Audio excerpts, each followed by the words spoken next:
जोडभावी पेठ आणि Jail Road police ठाण्यांच्या हद्दीतील पंकज राज जेनुरे वय 27 या तरुणास पोलीस आयुक्त एम राजकुमार यांनी एमपीडीए कायद्यान्वये स्थानबद्धतेचे आदेश जारी केले. त्याची येरवडा कारागृहात रवानगी करण्यात आली आहे. भवानीपेठ मड्डीवस्ती येथील रहिवासी पंकज जेनुरे मागील काही वर्षांपासून सातत्याने चाकू, सुरा, लोखंडी पाईप, काठ्या यांसारख्या जीवघेण्या घातक शस्त्राने इच्छापूर्वक दुखापत करणे, घरफोडी, मोटरसायकल चोरी करणे, जबरी चोरी, खंडणी मागणे, बेकायदेशीर जमाव जमवणे, दगडफेक करणे, घातक शस्त्राने धमकावणे यांसारखे गंभीर स्वरूपाचे गुन्हे साथीदारांच्या मदतीने अवैध आर्थिक फायदा मिळवण्यासाठी करत आला आहे.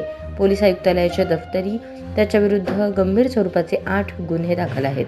त्याच्या गुन्हेगारी कृत्यामुळे शहरातील नागरिकांचे दैनंदिन जीवन विस्कळीत होऊन सार्वजनिक सुव्यवस्थेस बाधा निर्माण झाली आहे.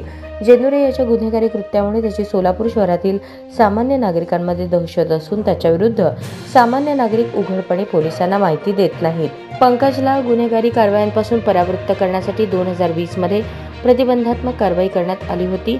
त्यानंतरही त्याच्या वर्तनात कोणताच बदल झाला नाही. त्यामुळे त्याच्या कृत्यास वेळीच प्रतिबंध घालण्यासाठी पोलीस आयुक्त एम राजकुमार यांनी 29 ऑगस्ट रोजी त्याच्याविरुद्ध स्थानबद्धतेचे आदेश निर्गमित केले. त्या स्थानबद्ध आदेशाची बजावणी करून येरवडा कारागृह पुणे येथे दाखल करण्यात आले आहे.